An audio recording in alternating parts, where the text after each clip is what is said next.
The little girl's hand was cold as death when Eli touched it. 5 years old, maybe less. Her tiny fingers wrapped around her baby sister like she could protect her from the killing freeze. Their mother lay beneath them both, her body a shield against the cold that was taking them anyway. 3 lives fading in his hayloft on New Year's Eve, 1887. Eli Hawkins hadn't prayed in 7 years, not since he'd buried his wife and daughter in the frozen ground.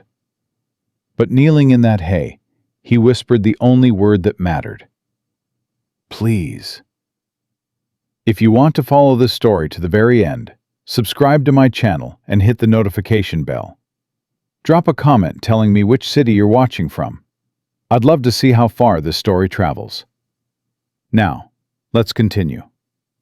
The wind hit like a fist when Eli Hawkins pushed open the barn door.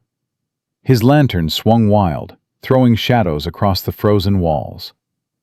He'd made this walk every night for 7 years. Check the horses, secure the gates, walk back to an empty cabin. Same routine, same silence, same nothing. But tonight, something was wrong. The barn door had been open. Not much, just a crack. But Eli had closed it himself at sunset. He remembered the weight of it, the way the latch clicked into place. Easy now, he murmured to his horse, who stamped and snorted in her stall. What's got you spooked? Then he heard it.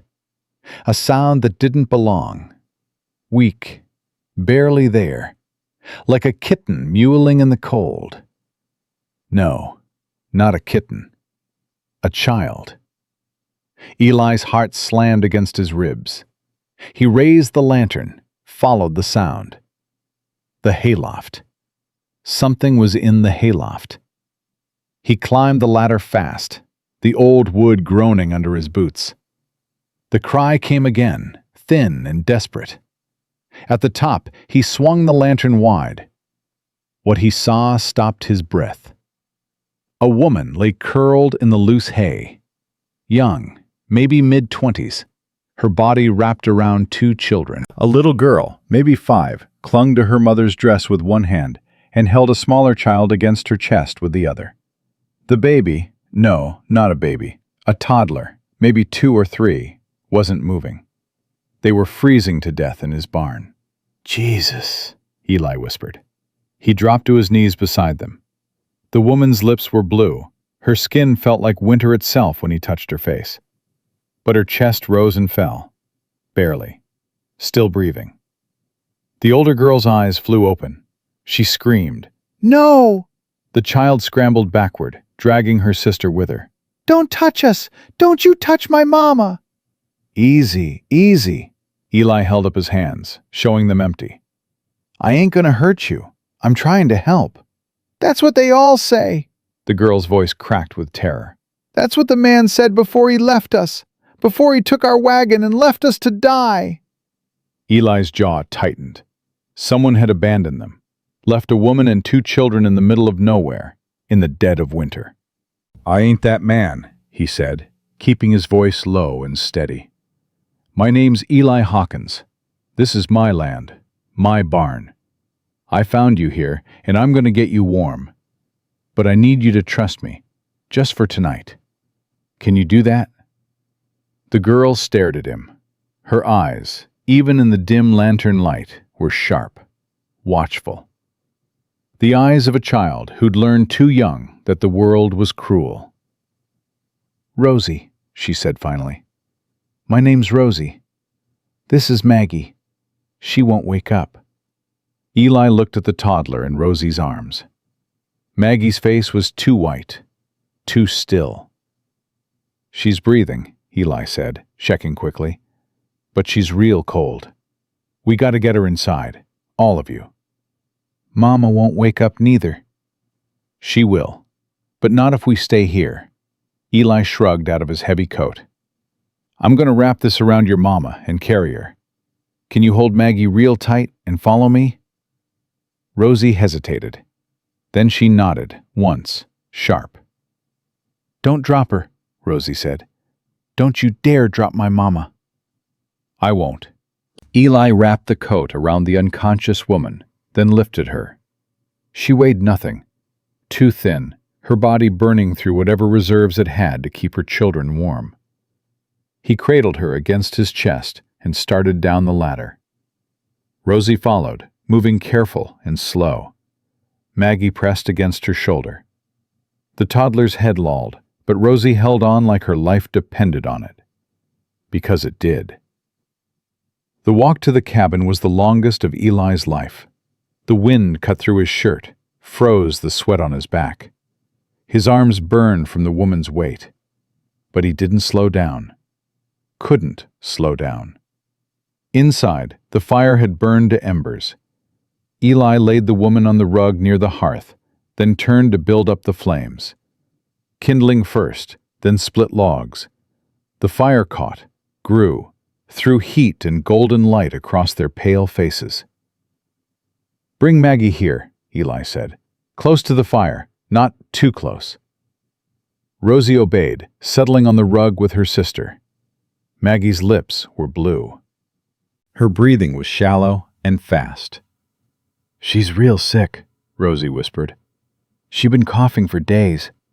Mama tried to keep her warm, but it weren't enough." "How long you been out there, in the cold?" "2 days, maybe 3. I lost count." 2 days, maybe 3. In weather that killed cattle overnight. "You're a brave girl, Rosie." Eli grabbed blankets from his bed, wrapped them around the children. Real brave. Rosie didn't answer. She just held Maggie tighter and watched him with those sharp, suspicious eyes. Eli turned his attention to the mother. Her breathing had steadied some, but she was still too cold. He worked through the night, warming water carefully, applying it to their hands and feet. Slow. Careful. Too much heat too fast would be dangerous. Maggie woke first, crying weakly. Rosie tried to soothe her, but the toddler wanted something Rosie couldn't give. "She's hungry," Rosie said, her voice small. "We ain't eaten since... I don't remember." Eli's chest tightened. He went to the kitchen, heated milk, brought it back in a cup. "Can she drink from a cup? She's almost 3. She ain't a baby." Rosie's chin lifted with stubborn pride. "Here, Maggie, drink this." Maggie drank, her small hands wrapping around the warm cup. When it was empty, she looked at Eli with wide, unfocused eyes. "More?" she whispered. "All you want, little one." He brought more milk, bread softened in warm water. Rosie ate too, though she tried to hide her hunger. Her hands shook as she chewed. "When's the last time you ate?" Eli asked. "Mama gave us her food. Said she weren't hungry." Of course she had. That's what mothers did. They starved so their children could eat. Near dawn, the mother stirred. Her eyes fluttered open, dark and confused. Then terror flooded her face.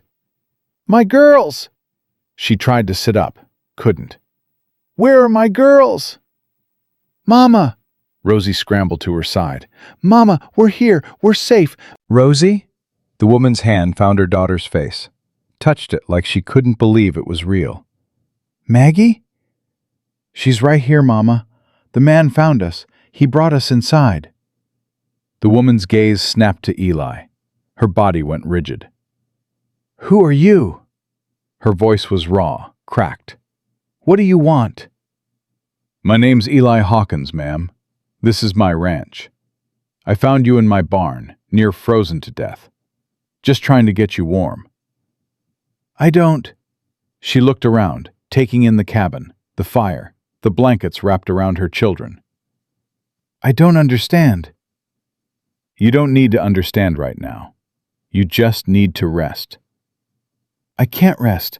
I have to go. We have to keep moving." She tried to stand, collapsed back onto the rug. "Please, if someone's following us, if he finds us here..." "Who's following you?"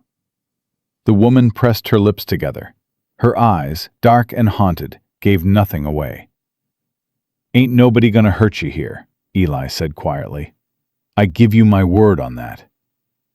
"Your word," she laughed, but there was no humor in it. "A man's word ain't worth the breath it takes to speak it." Rosie tugged at her mother's sleeve.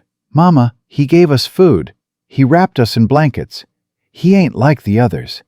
The woman looked at her daughter, then back at Eli. Something shifted in her face. Not trust, not yet, but maybe the first crack in the wall she'd built. "My name is Clara," she said, finally. "Clara Brennan. These are my daughters, Rosie and Maggie." "Pleased to meet you, Mrs. Brennan, though I wish the circumstances were better." "It's just Clara. My husband is dead." "I'm sorry for your loss." Clara's jaw tightened. "Don't be. He wasn't worth mourning." Eli filed that away, said nothing. Maggie began to cough, deep, rattling coughs that shook her small body. Clara pulled her close, rubbed her back, murmured soft words. "She needs a doctor," Eli said. "There ain't no doctor. There ain't no help. There's just us." "There's a doctor in town, Coldwater, about 2 hours' ride." Clara looked up sharply. "You'd ride 2 hours in this weather for a stranger's child?" Eli met her eyes. "I would." Something passed between them. Clara's expression flickered, uncertain. "Why?" she asked. "Why would you do that?" "Because I couldn't save my own daughter," Eli thought. "Because she died in my arms while I begged God for a miracle that never came." But he didn't say that. Instead, he said simply, "Because it needs doing." Clara stared at him for a long moment. Then she nodded, once. "If you can get a doctor, I'd be grateful." "Stay by the fire. Keep her warm. I'll be back as soon as I can." Eli pulled on his spare coat, grabbed his hat. At the door, he paused. "Rosie." The girl looked up. "You take care of your mama and sister while I'm gone. Can you do that?" Rosie's chin lifted. "I always do." Something in Eli's chest cracked. This child, 5 years old, carrying a weight no child should carry. He'd seen that look before, in the mirror, after his own father died and left him to run the ranch at 16. "I know you do," he said quietly. "But now you got help.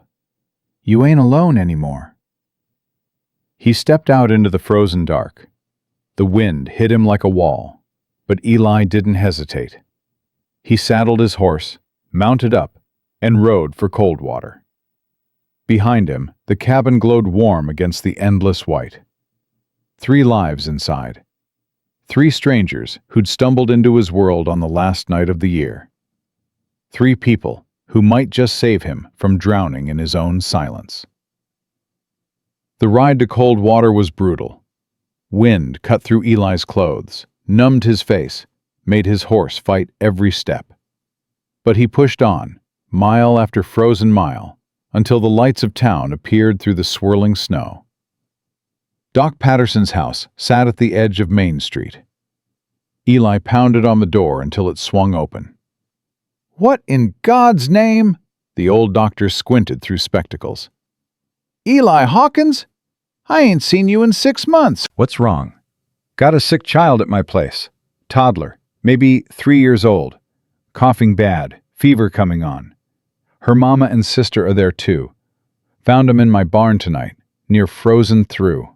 Doc Patterson was already reaching for his coat. "A woman and 2 children? Out in this weather? How'd they end up in your barn?" "Don't know the full story yet, but the little one needs help. Let me get my bag."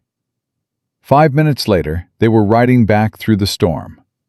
Doc Patterson, for all his 60 years, kept pace without complaint. He'd been a field surgeon in the war. A little snow wasn't going to stop him. They reached the cabin as the first gray light of dawn touched the horizon. New Year's Day, 1888. Eli pushed through the door, stamped snow from his boots. "Clara, I brought the doctor." Clara stood by the fire, Maggie in her arms. Rosie sat nearby, watching with those sharp eyes. When she saw Doc Patterson, Her face went wary. "It's all right, Rosie," Eli said. "He's here to help." "That's what they always say," Rosie muttered. Doc Patterson approached slowly, keeping his hands visible. "Well now, young lady, you're absolutely right to be cautious. Tell you what, you can stay right there and watch everything I do. Make sure I don't do nothing I shouldn't. Deal?" Rosie considered this. "Deal." The doctor turned to Clara. "Ma'am, may I examine your daughter?" Clara hesitated, then nodded. She laid Maggie on the rug, kept one hand on the child's chest. Maggie whimpered, reached for her mother. "Shh, baby. The doctor's just gonna look at you. Mama's right here." Doc Patterson worked quickly and gently. He listened to Maggie's chest, checked her temperature, examined her throat. His face grew serious. "How long has she been coughing?" 4 days, Clara said. "Maybe 5. Started just before we left the trading post."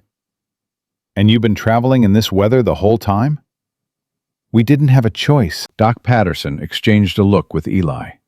Then he reached into his bag, pulled out several bottles and packets. "It's influenza.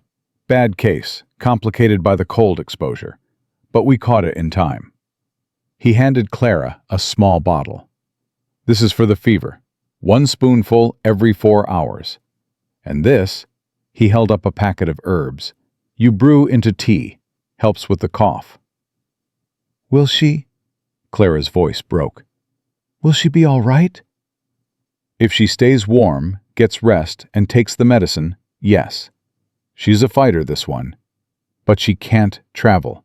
Not for at least 2 weeks, maybe longer." Clara's face crumpled. 2 weeks.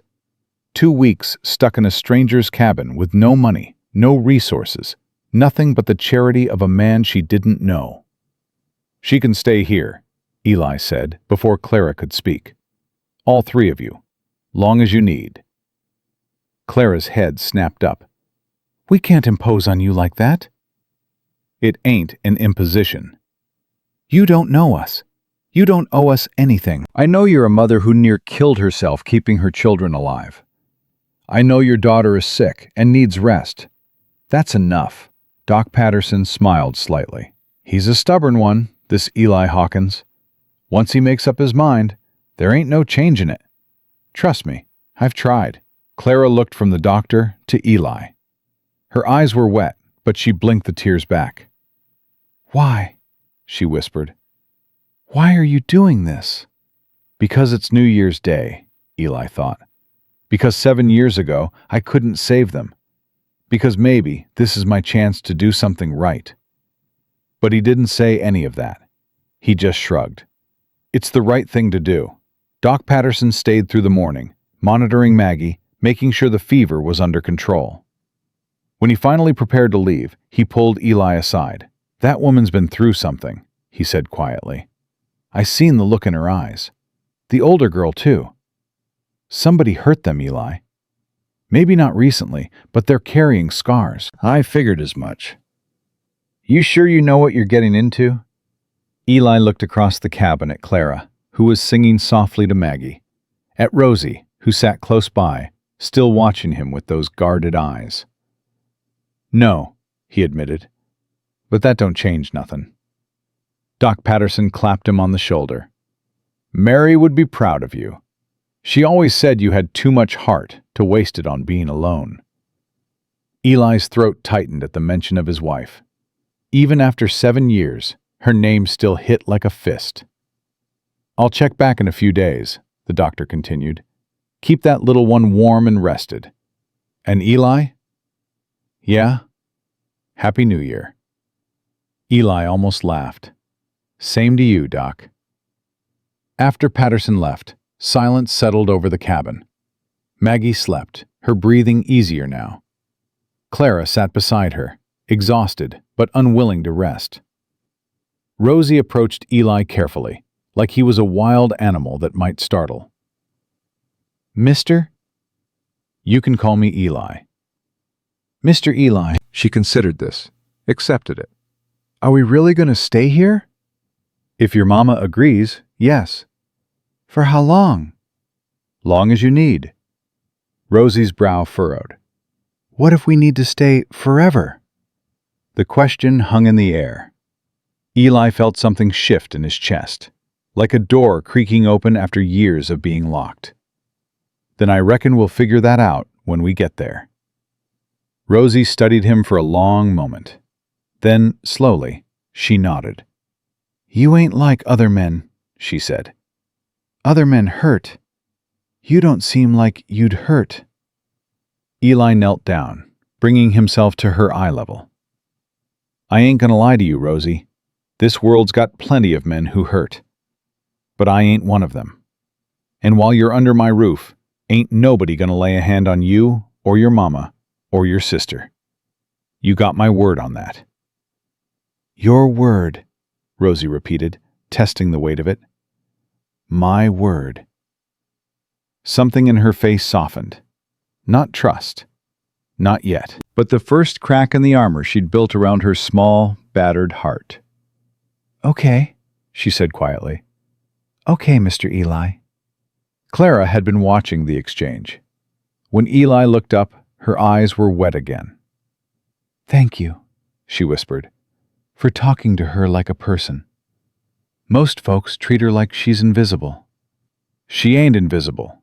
She's brave, maybe the bravest person I ever met. Clara pressed her hand to her mouth, fighting back tears. Eli looked away, gave her privacy. He understood. Sometimes kindness was harder to bear than cruelty. Outside, the sun rose higher, painting the snow gold and pink. The storm had passed. The new year had begun. And in a cabin on the edge of nowhere, 4 wounded souls had been thrown together by chance, by fate, by the simple accident of a barn door left ajar. Eli didn't know what came next. Didn't know if Clara would stay or flee. Didn't know if he could open his heart again after keeping it locked away for so long. But as he watched Rosie curl up beside her mother, as he heard Maggie's soft breathing in the warmth of the fire, he felt something he hadn't felt in 7 years. Hope. Fragile. Terrifying. But there. He added another log to the fire, settled into his chair, and kept watch through the long morning. Outside, the world was cold and white and empty. Inside, warmth held. And for the first time since he'd buried his wife and daughter beneath the cottonwood tree, Eli Hawkins didn't feel completely alone. 3 days passed. Maggie's fever broke on the 2nd morning, and by the 3rd, she was sitting up, demanding food with the stubborn insistence of a child who'd been denied too long. Clara wept with relief, though she tried to hide it. Rosie just held her sister's hand and whispered, I told you she'd be okay. I told you. Eli kept his distance. He cooked meals, tended the fire, checked on the stock. He gave Clara and her daughters space to heal, to breathe, to exist without a man hovering over them. He'd seen the way Clara flinched when he moved too fast, the way Rosie positioned herself between him and her mother whenever he entered the room. They'd been hurt before. He wasn't going to add to that. On the 4th morning, Clara appeared at the kitchen stove while Eli was making coffee. Let me, she said quietly. Eli stepped back without argument. Clara moved into the space he'd vacated, her hands already reaching for the pan. You don't have to earn your keep, Eli said. You're guests. We ain't guests, we're charity. Clara cracked eggs into the pan with practiced efficiency. And I don't take charity without giving something back. It ain't in my nature. Eli watched her work. Her movements were quick, competent, the movements of a woman who'd spent years cooking for others. But there was tension in her shoulders, a wariness that never quite left her eyes. Fair enough, he said. But if you're cooking, you're eating too, properly, not giving your portion to the girls. Clara's hand stilled on the spatula. Rosie told you. She's worried about you. Says you've been giving them your food since you left the trading post. They needed it more than I did. You near died in my bond, Clara. You need food as much as they do." Clara was silent for a long moment. Then she nodded, once. All right. They ate together, the four of them, around Eli's rough wooden table. Maggie sat in Clara's lap, still too weak to sit alone, but strong enough to demand bites of egg and bread. Rosie ate carefully, watching Eli over every mouthful. "This is good," Rosie said finally, her voice grudging. "Better than Mama's." "Rosie May Brennan." Clara's tone carried warning. "What? It's true." Eli bit back a smile. "Your Mama's been too tired to cook proper. Give her a few days, she'll put me to shame." Rosie considered this. "Maybe." After breakfast, Eli went to check the horses. When he returned, Clara was washing dishes in the basin, her back to him. She didn't turn around when he entered. "There's something I need to tell you," she said quietly. "About why we're here, why someone might be looking for us." Eli hung his coat by the door, waited. "My husband, Thomas." Clara's voice was flat, controlled. "He wasn't a good man. I thought he was when I married him. He was kind at first, gentle. But after Rosie was born, something changed. He started drinking, started failing at business, and when he failed, he needed someone to blame." Her hands stilled in the water. "He hit me the first time, when Rosie was 2. I told myself it was an accident, that he didn't mean it. That's what women tell themselves, ain't it? That if we just try harder, if we just do better, it'll stop." She laughed bitterly. "It never stops." "Clara, you don't have to." "Yes, I do. You took us in. You deserve to know what you took in." She turned to face him, her eyes dry but haunted. "Thomas died 18 months ago. Horse threw him. Broke his neck. I was supposed to mourn him. Instead, I felt relief. What kind of woman feels relief when her husband dies?" "The kind who's been hurt too long," Eli said quietly. Clara's breath caught. She looked at him like she'd never seen him before. "After he died," she continued, her voice steadier now, "I found out about the debts. Thomas owed money to everyone in town, money we didn't have. The creditors took everything, the house, the furniture, even my mother's china.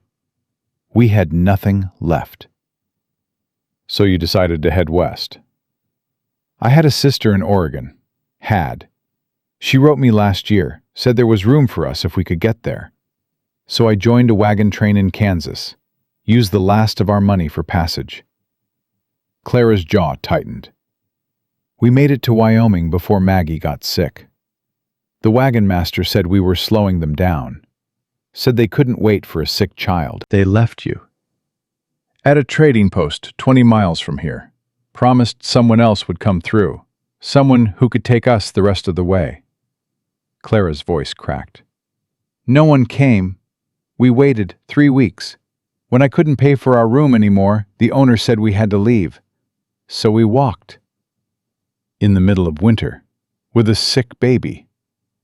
"I didn't have a choice, Eli. I didn't have anywhere else to go." Eli was quiet for a long moment. Then he crossed to the stove, poured 2 cups of coffee, handed one to Clara. "You said someone might be looking for you." Clara wrapped her hands around the cup, let the warmth seep into her fingers. "Thomas had a brother, Silas. He's convinced Thomas hid money somewhere before he died. Money that rightfully belongs to him, he says. He came to the house after the funeral, tore through everything looking for it. When he didn't find anything, he—" She stopped, swallowed hard. "He hurt you." "He hurt Rosie." Clara's voice went cold. Grabbed her arm hard enough to leave bruises. Said if I didn't tell him where the money was, he'd do worse. Her eyes met Eli's. "There is no money. Thomas drank and gambled every penny we ever had. But Silas don't believe that. He thinks I'm hiding it. Is he the one who's following you? I don't know. I thought I saw him in Laramie before we joined the wagon train, but I can't be sure. Maybe I'm just jumping at shadows. She set down the cup, her hands shaking. I'm sorry. I shouldn't have brought this trouble to your door. As soon as Maggie's strong enough, we'll leave. And go where? Clara didn't answer, because there was no answer. She had no money, no wagon, no provisions. The passes were snowed shut until spring. She had nowhere to go and no way to get there. You'll stay here, Eli said. Through winter, at least, until the passes open. I can't ask that of you. You ain't asking. I'm offering. Eli met her eyes. No strings, Clara. No expectations. Just a warm place to rest until you figure out what comes next. Clara stared at him for a long moment. Her eyes searched his face, looking for the trap, the hidden motive. She'd spent years learning to read men's faces, to anticipate the blow before it came. She found nothing but quiet sincerity. Why? She whispered. Why are you doing this? Eli looked away, toward the window where snow was falling again. Because somebody should have done it for you a long time ago, and nobody did. Clara pressed her hand to her mouth. Tears spilled down her cheeks, and this time she didn't try to hide them. Thank you, she managed. Thank you, Eli. He just nodded, uncomfortable with gratitude. Drink your coffee before it gets cold. The days took on a rhythm after that. Clara insisted on cooking and cleaning, working with a fierce determination that Eli recognized. She needed to contribute, needed to feel useful. So he let her. Rosie remained wary, but she was watching, always watching. Eli felt her eyes on him when he fed the horses, when he chopped wood, when he sat by the fire in the evening reading one of his few books. She was studying him, he realized, testing him, waiting to see if he'd prove himself a monster like the other men she'd known. Eli didn't try to win her over. He just did what he always did. Worked hard, spoke little, treated everyone in his house with respect. If that wasn't enough for Rosie, nothing would be. Maggie, on the other hand, had no such reservations. By the end of the first week, she was following Eli around the cabin like a small, curious shadow. "What you doing?" she asked, tugging at his sleeve while he repaired a broken chair. "Fixing this leg. See how it wobbles? I'm making it steady again." "Can I help?" Eli looked at her small hands, then at the hammer. "You can hold the nails for me, but don't put them in your mouth." "I'm not a baby," Maggie said indignantly. "Babies put things in their mouths." "I'm 3. Almost 3, Rosie corrected from across the room. "Close enough," Maggie shot back. Eli hid a smile. "You're right. My mistake." Maggie beamed at him. "Mr. Eli, do you got any little girls?" The question hit like a fist. Eli's hand stilled on the wood. "I did," he said quietly. "Once." "Where'd she go?" "Maggie," Clara's voice was sharp, "that ain't a polite question." "It's all right." Eli forced his hands to move, to keep working. "She went to heaven, Maggie. A long time ago." "Oh." Maggie considered this, with the matter-of-fact acceptance of very young children. "Was she nice?" "She was the nicest person I ever knew." "What was her name?" "Lily." "That's pretty." Maggie patted his arm. "I bet she was pretty, too." Eli's throat tightened. She was. Clara caught his eye across the room. Her expression was soft with understanding. She knew loss. She recognized it in others. That night, after the girls were asleep, Clara found Eli on the porch. He was standing in the cold, staring up at the stars like he was looking for answers. "You don't have to talk about it," she said softly. "I know how it feels. The questions that cut too deep." Eli was quiet for a moment. Then he spoke. his voice rough. Her name was Martha, my wife. We built this place together, her and me. Claimed the land, raised the walls, planted the garden. He paused. She got pregnant the year after we finished the cabin. We were so happy. Built the nursery, sewed the clothes, picked out names. Everything was perfect. Clara waited, not speaking. She went into labor early, middle of winter, just like now. I rode for the doctor, but there was a storm. By the time I got back, his voice broke. By the time I got back, it was over. Martha was gone. Lily lived for 3 hours, just long enough for me to hold her, to see her eyes open and close again. Eli. I buried them together, under the cottonwood tree out back. He finally turned to look at her. His eyes were dry, but the pain in them was bottomless. That was 7 years ago. I ain't let anyone in since. Ain't wanted to. Because caring means losing, and I couldn't survive losing again. Clara stepped closer. Her hand found his in the darkness. I understand, she said quietly. I do. But Eli, you didn't lose them because you loved them. You lost them because life is cruel and unfair. Closing yourself off don't protect you from pain. It just means you suffer alone. Speaking from experience? Yes. Her grip tightened on his hand. I spent years being afraid. Afraid to leave Thomas, afraid to stay, afraid of my own shadow. But fear don't keep you safe. It just keeps you small. They stood together in the cold, two wounded people holding on to each other in the darkness. Neither spoke. Neither needed to. The next morning, Eli found Rosie standing in front of the closed door at the end of the hall. The nursery door. He'd kept it shut for 7 years, hadn't been able to face what was inside. "What's in there?" Rosie asked without turning around. Eli's heart clenched. "Nothing important." "Mama said you had a little girl. Is this her room?" "Rosie, I ain't gonna touch nothing." Rosie turned to face him. Her eyes, so guarded usually, held something like compassion. "I just wanted to know." Eli stood there, frozen. He could feel the weight of the closed door, the memories locked behind it. Martha's rocking chair, Lily's cradle, the tiny clothes they'd never gotten to use. "Yes," he said finally. "It was her room. It was supposed to be her room." Rosie nodded slowly. "My daddy had a room like that. A room where he kept all his bottles. Mama never let us go in there. She said some rooms hold too much pain to open."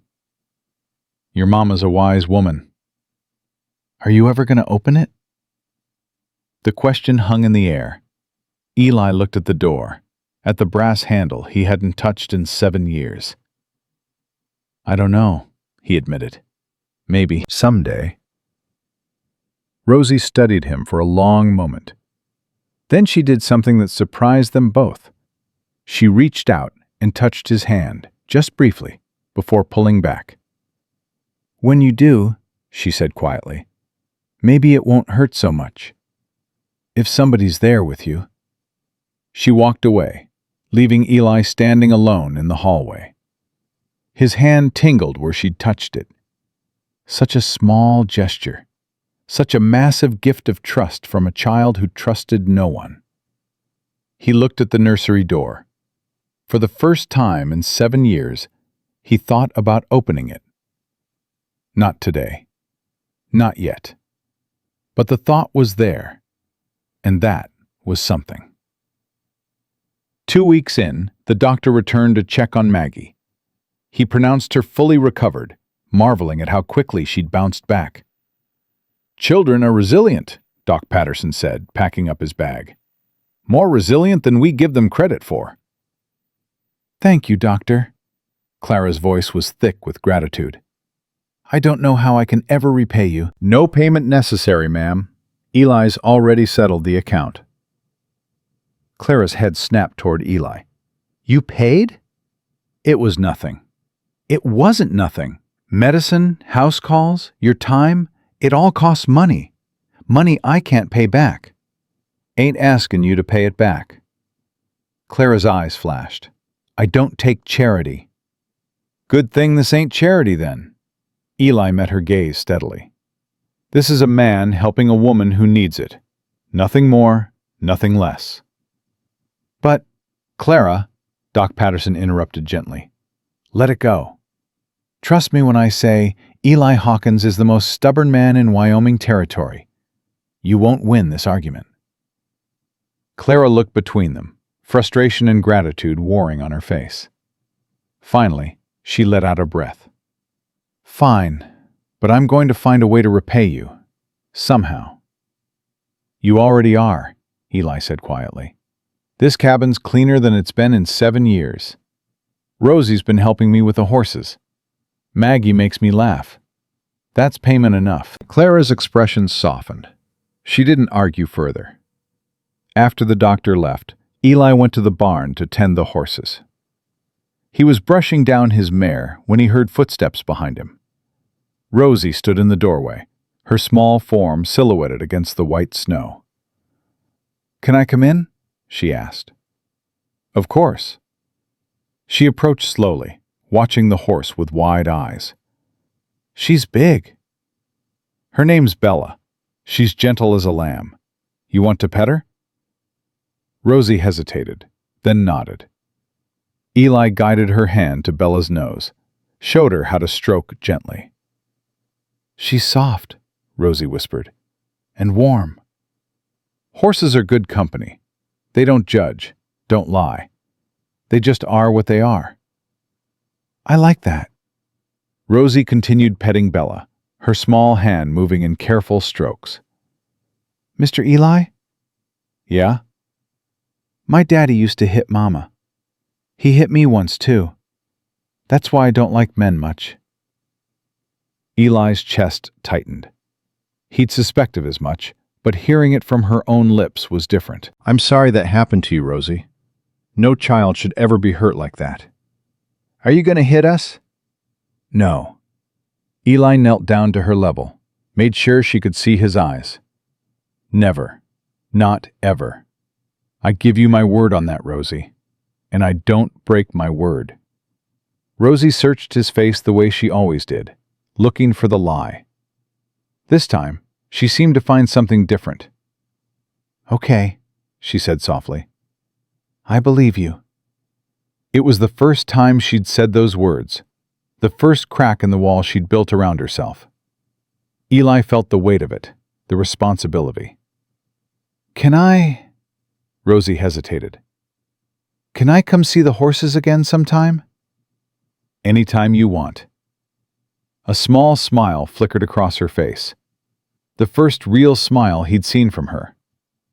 Okay, I'd like that. She turned and ran back toward the cabin, leaving Eli alone with the horses and the strange, unfamiliar warmth spreading through his chest. Hope. That's what it was. Hope taking root in frozen ground. Dangerous. Fragile, but growing nonetheless. That evening, while the girls slept, Clara sat with Eli by the fire. She'd taken to joining him in the evenings, the two of them sharing comfortable silence while the flames crackled low. Rosie talked to you today, Clara said. In the barn. She did. She told you about Thomas.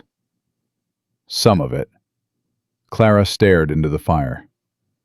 I should have left him years ago. Should have taken the girls and run the first time he raised his hand to me. But I was scared.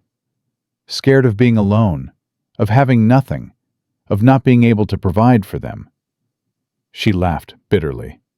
And now look at us. We've got nothing anyway. All that fear, and we ended up exactly where I was afraid of ending up. You got your girls, Eli said quietly. They're alive, they're healthy, they love you. That ain't nothing, Clara. That's everything. Clara's eyes glistened. You really believe that? I know it. I'd give anything to have my daughter back. Anything. But she's gone, and I got nothing left of her but memories and a room I can't bear to open. He paused. You still got your girls. You still got a chance. Don't waste it grieving what you lost. Focus on what you've still got. Clara was quiet for a long moment. Then she leaned over and kissed his cheek, soft and quick. Thank you, Eli, for everything. She stood and went to bed, leaving Eli alone by the dying fire. His cheek burned where her lips had touched. His heart pounded like he'd just run a mile. He was in trouble. Deep trouble. Because for the first time in 7 years, Eli Hawkins was feeling something he'd sworn never to feel again, and it terrified him more than any blizzard ever could. The kiss haunted him. It had been nothing, really, a brush of lips against his cheek, quick and innocent. But Eli couldn't stop thinking about it, couldn't stop feeling the ghost of Clara's touch every time he closed his eyes. He threw himself into work, mended fences that didn't need mending, chopped enough wood to last 3 winters, rode the property lines twice a day, looking for trouble that wasn't there. Anything to keep his hands busy and his mind quiet. It didn't help. Clara noticed, of course. She noticed everything. But she didn't push. Just watched him with those dark, knowing eyes and let him have his distance. 3 weeks after he'd found them in the barn, Eli came in from checking the stock to find Rosie standing in the kitchen with a determined look on her face. I want to learn to ride, she announced. Clara looked up from the bread she was kneading. Rosie, you said when I was bigger I could learn. I'm bigger now. You're 5 years old. Almost 6. And Mr. Eli's got horses. Good horses. Gentle ones. Rosie turned to Eli, her jaw set in that stubborn way he'd come to recognize. Will you teach me?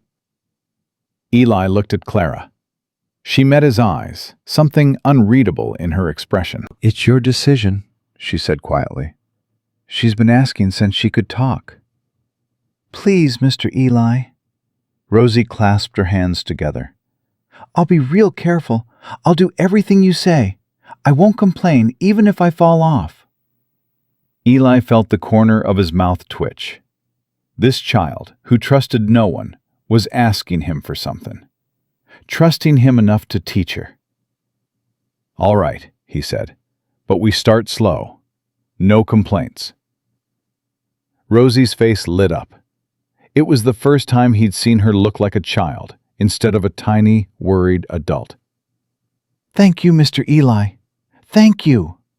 She threw her arms around his waist before she could stop herself. Then she froze, realizing what she'd done. Eli felt her whole body go tense, waiting for... what? Rejection? Anger? Carefully, slowly, he put one hand on her shoulder. You're welcome, Rosie. She looked up at him with wide eyes. Then she smiled, a real smile, and the ice around Eli's heart cracked a little more. The lesson started the next day. Eli brought out Bella, his gentlest mare, and showed Rosie how to approach her. Horses can feel when you're scared, he explained. You gotta be calm, confident. Let her know you ain't a threat. I ain't scared, Rosie said, though her voice trembled slightly. Course you ain't. You're the bravest girl I know. Rosie stood a little taller at that. She reached out and touched Bella's nose, her small hand shaking only slightly. Good, Eli said. Now let's get you in the saddle. He lifted her up, settled her on Bella's back. Rosie gripped the saddle horn with white-knuckled hands, her whole body rigid. Breathe, Eli said. You're doing fine. What if I fall? Then you get back up. That's what riding is, falling and getting back up.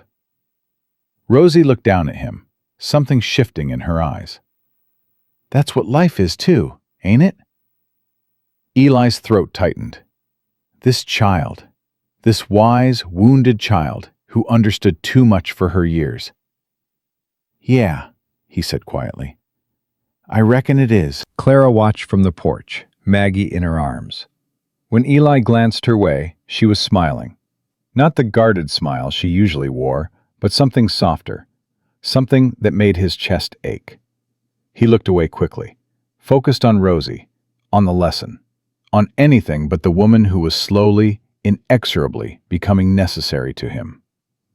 The days grew longer. Rosie's riding improved. She went from terrified to cautious to confident, her small body learning to move with the horse instead of against it. Eli watched her transformation with pride he had no right to feel. She's got a natural seat, he told Clara one evening. Born rider. She's never been this happy, Clara's voice was soft. Not since before Thomas. Not since before everything went wrong. She's a good kid, strong, resilient. She trusts you, Clara turned to face him. Do you understand how rare that is? After what she's been through, after what she's seen, she trusts you. That means something, Eli. He didn't know what to say, so he said nothing. Clara stepped closer. It means something to me, too. Clara, I know. She held up her hand. I know you got walls. I know you're scared. God knows I'm scared, too. But Eli, what we've got here, this family we've built, it's real. It matters. And I don't want to lose it because we're both too afraid to admit what's happening. Eli's heart pounded. What's happening? Clara met his eyes. You know what's happening. You feel it same as I do. He did know. He did feel it. Every morning when he woke up and heard her humming in the kitchen. Every evening when they sat by the fire and talked about nothing and everything.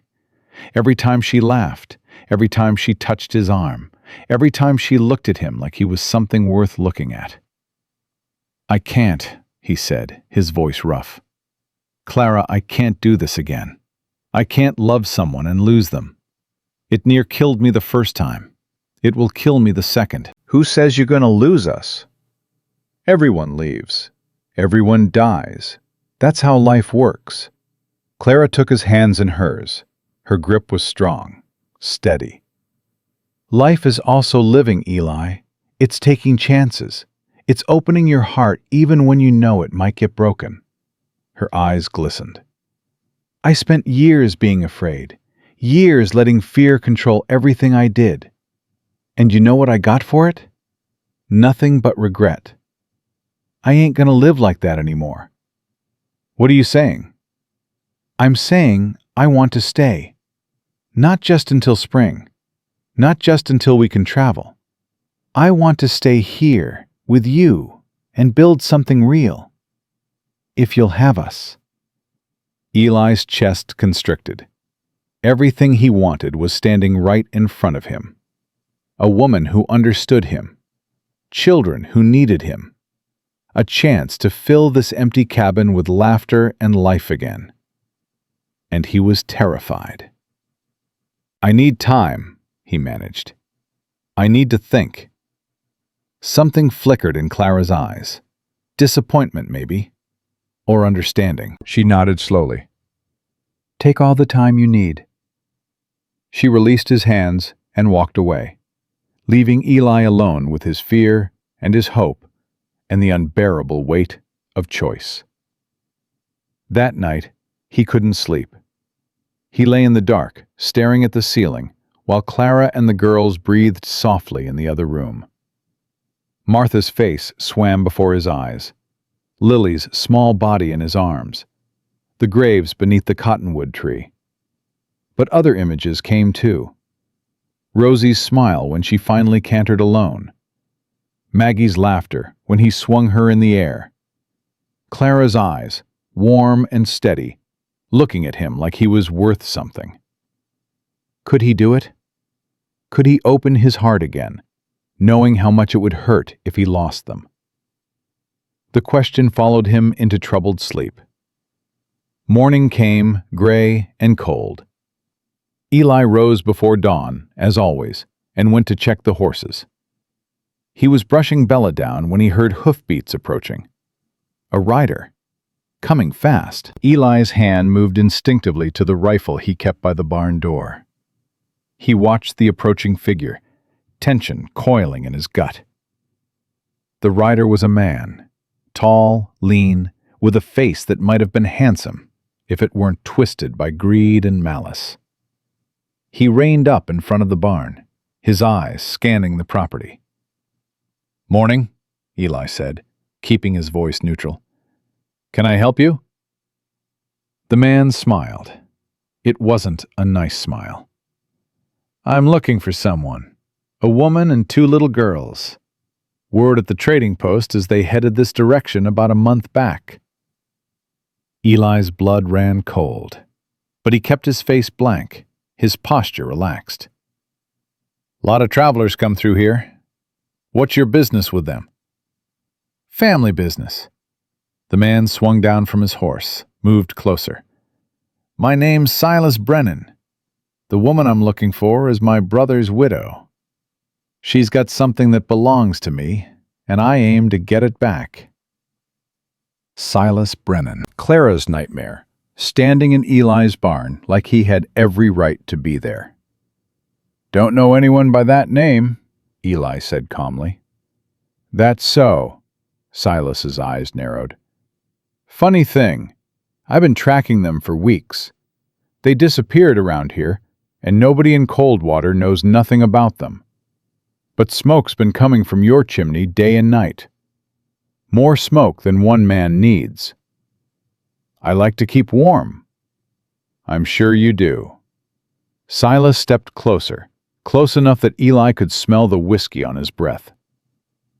"Let me tell you something, friend.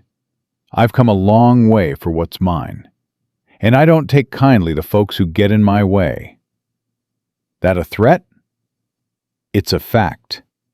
Silas's hand rested on the pistol at his hip. "Now, I'm going to ask you one more time. You seen a woman with 2 little girls? Dark hair, early 20s? Got a look about her like she's scared of her own shadow." Eli met his eyes.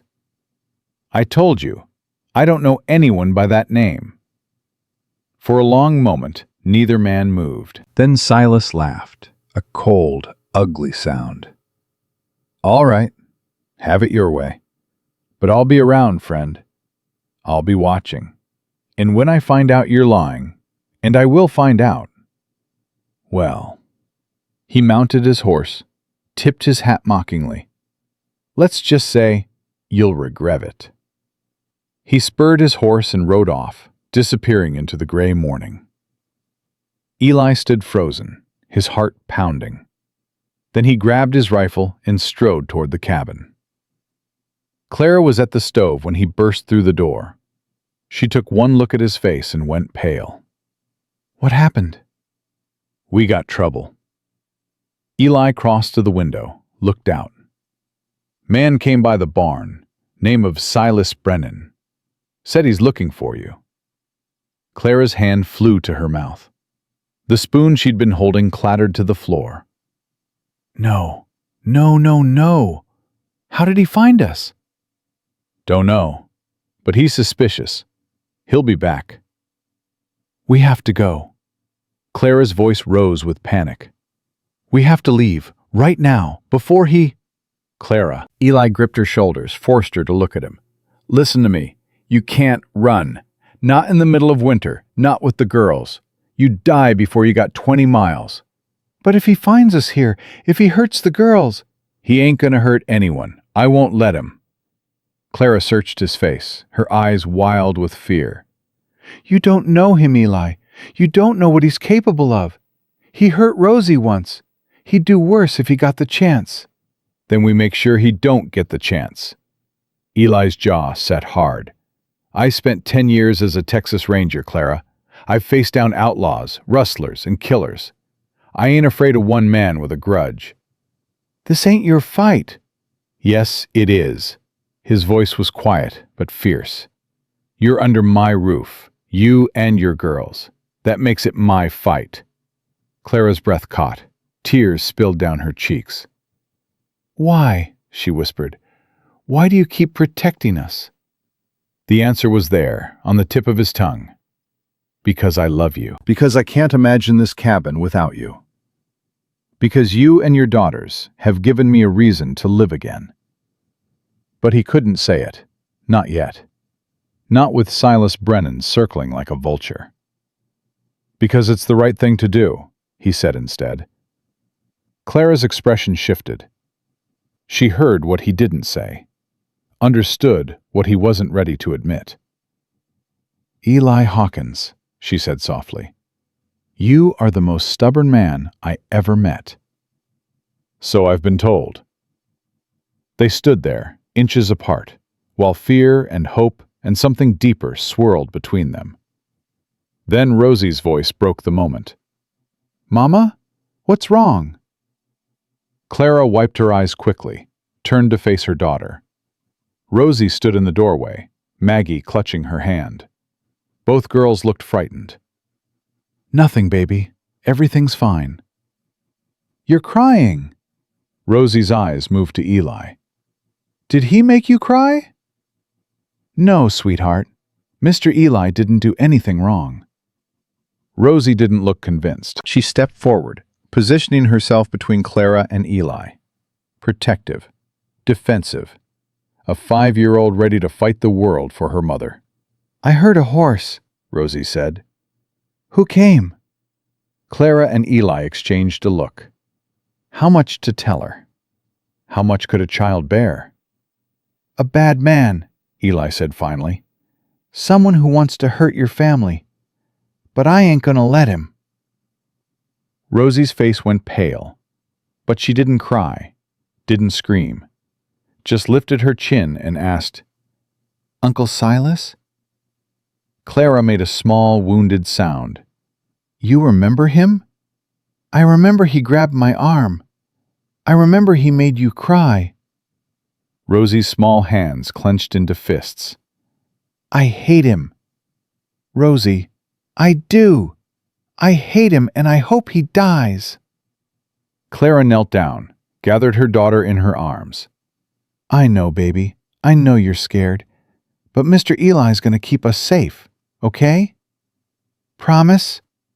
Rosie looked at Eli over her mother's shoulder. Her eyes, so guarded usually, were filled with fear and desperate hope. "Promise you won't let him hurt us?" Eli crossed to them, knelt down to Rosie's level. He took her small hand in his large, calloused one. "I promise," he said. "On my life, Rosie. I won't let anyone hurt you or your mama or Maggie.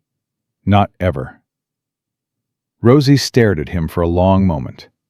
Then slowly, she nodded. "Okay," she whispered. "I believe you." The next few days passed in tense vigilance. Eli rode the property twice a day, rifle always close at hand.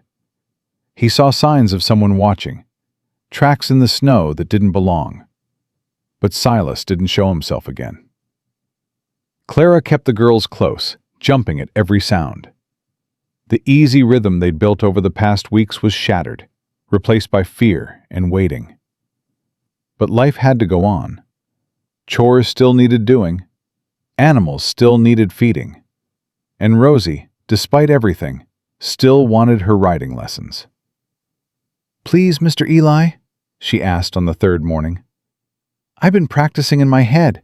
I know I can do better." Eli looked at Clara, who nodded wearily. "Let her. She needs something normal."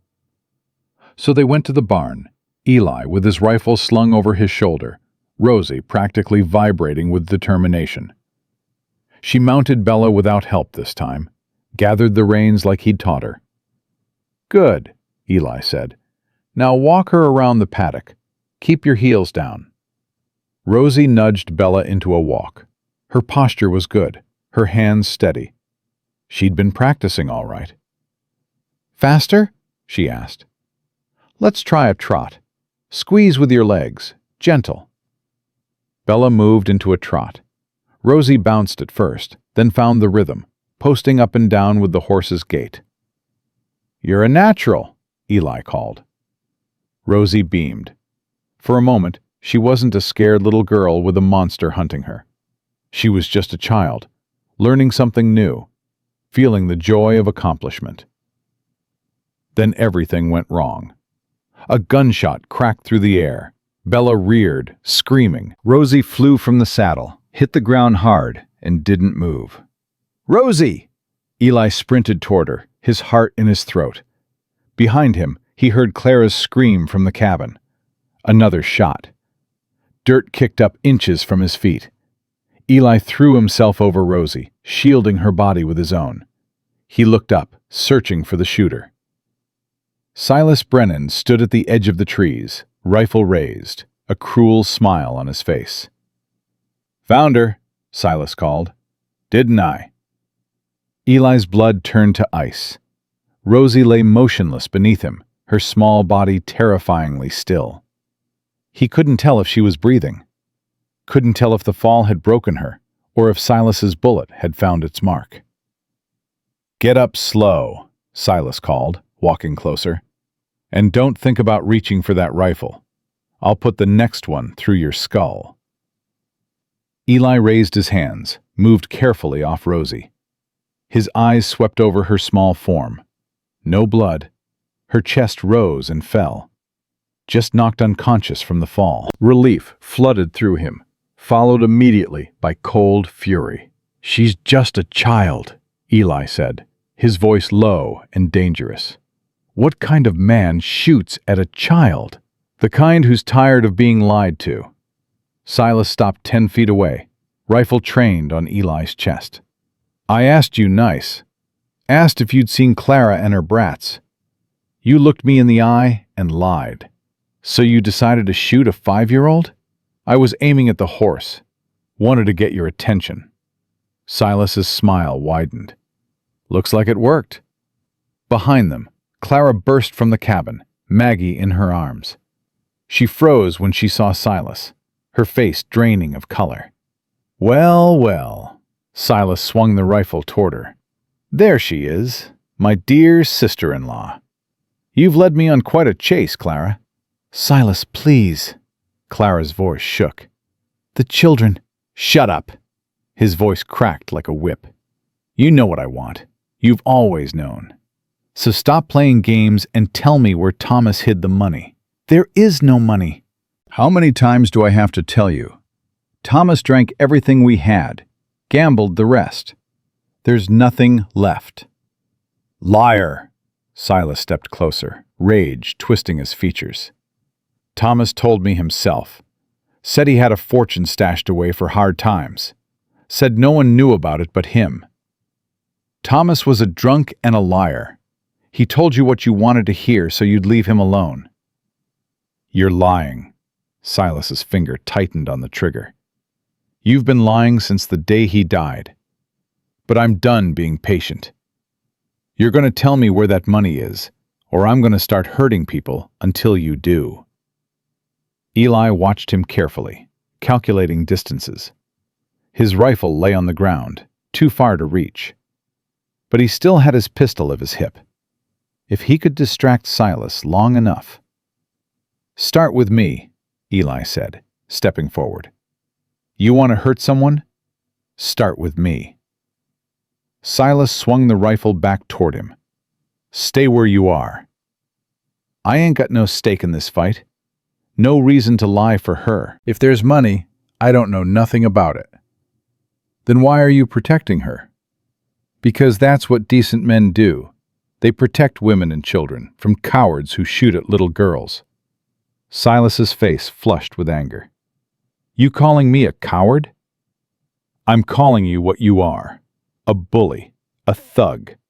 The kind of man who beats on folks weaker than himself because he ain't got the guts to face someone his own size."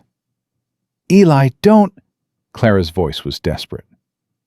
"You got a lot of nerve, friend." Silas raised the rifle higher.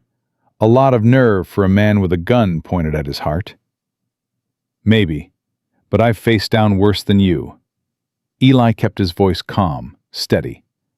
I spent 10 years as a Texas Ranger, hunted outlaws across 3 territories, put more men in the ground than I care to count. You think I'm scared of one man with a rifle and a grudge? Something flickered in Silas's eyes. Doubt, maybe, or the first stirrings of fear. I don't want trouble with you, Silas said slowly. This ain't your business. You made it my business when you shot at that child, when you threatened a woman under my protection. Eli's voice dropped, cold and hard. So here's how this is gonna go. You're gonna lower that rifle. You're gonna get on your horse. And you're gonna ride out of here and never come back. Or what? Or I'm gonna kill you. The words hung in the air, simple and absolute. Silas stared at Eli, reading the truth in his eyes. This wasn't a bluff. This was a man who had killed before and would kill again if he had to. But Silas wasn't ready to back down. Not yet. You're fast, he said. I can tell. But are you faster than a bullet? Why don't you find out? For a long, terrible moment, nobody moved. Clara clutched Maggie, her breath coming in terrified gasps. Rosie stirred on the ground, moaning softly. And Eli waited, every muscle coiled, ready to draw. Then Silas laughed. You got sand, I'll give you that. He lowered the rifle slightly. All right, Ranger, maybe I was a little hasty. Maybe we can work something out. Nothing to work out. You leave, you live. You stay, you die. See, that's where you're wrong. Silas's smile turned ugly.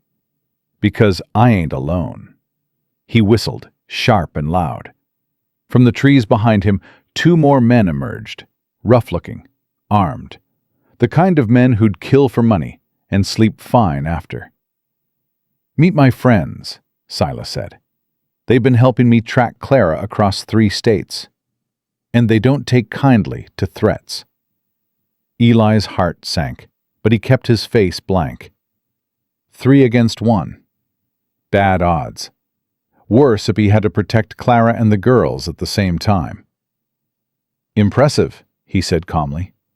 Takes 3 of you to threaten 1 woman and 2 children. Real brave. Mock all you want. You ain't getting out of this. Silas gestured to his men. Grab the woman, and the brats. We're taking them with us. Like hell you are. Eli moved. His hand dropped to his pistol, drew, fired in one smooth motion. The first man went down with a bullet in his shoulder, screaming. The second dove for cover. Silas swung his rifle up, but Eli was already moving, putting himself between the guns and Clara. Get inside, he shouted. Take the girls and get inside. Clara ran. She scooped up Rosie with her free arm, carrying both children toward the cabin. Silas fired after her, missed. Eli fired back, forcing him to duck. You're dead, Silas screamed. You're dead, you hear me? Eli didn't answer. He was already retreating, covering Clara's escape. A bullet whizzed past his ear. Another kicked up snow at his feet. He kept moving, kept firing, until Clara and the girls were inside and he could slam the door behind them. Bar the door, he ordered, reloading with shaking hands. Stay away from the windows. Eli, you're bleeding. He looked down. Blood soaked his left arm, dripping onto the floor. He hadn't even felt the bullet. It's nothing, just a graze. It's not nothing. Clara was already tearing strips from her petticoat. Sit down and let me... No time. Eli moved to the window, peered out through a crack in the shutter. Silas and his remaining man, the one he'd shot was still down, were taking cover behind the barn. They're regrouping, planning their next move. What do? We wait. We watch. And when they make a move, we make ours. Rosie stirred in Clara's arms. Her eyes fluttered open, confused and scared. Mama? What happened? Shh, baby. You fell off the horse, but you're okay now. I heard gunshots. I know. Just stay still, all right? Mr. Eli is going to keep us safe. Rosie's gaze found Eli. Even dazed, even terrified, she looked at him with something like faith. Promise? She whispered. Eli crossed to her, knelt down despite the pain in his arm. He took her small hand in his bloody one. I promise, Rosie. Whatever happens, I ain't letting them hurt you. She nodded slowly, then closed her eyes again. Clara pulled her close, rocking her gently. There has to be another way out, Clara said. A back door, a window. There's a cellar. Trap door under the kitchen table. Leads to a tunnel that comes out by the creek. Then we should go, while they're still— No. Eli's voice was hard. I ain't running. This is my land, my home. I won't let men like Silas drive me out. Eli, please, this isn't worth dying for. Yes, it is. He turned to face her, and for the first time let her see everything he felt. You're worth dying for. Rosie and Maggie are worth dying for. This life we've built, this family, that's worth everything. Clara's eyes filled with tears. Eli. I love you. The words came out rough, desperate. I know I ain't said it. I know I've been too scared to admit it. But I love you, Clara. I've loved you since you woke up in my cabin and told me a man's word ain't worth nothing. I've loved you every day since, and I'll love you till the day I die. Which might be today, she whispered. Might be, but if it is, I want you to know. I want you to know that you gave me something I thought I'd lost forever. A reason to live, a reason to hope. He cupped her face in his hands. Whatever happens out there, you remember that. You remember I chose this. I chose you.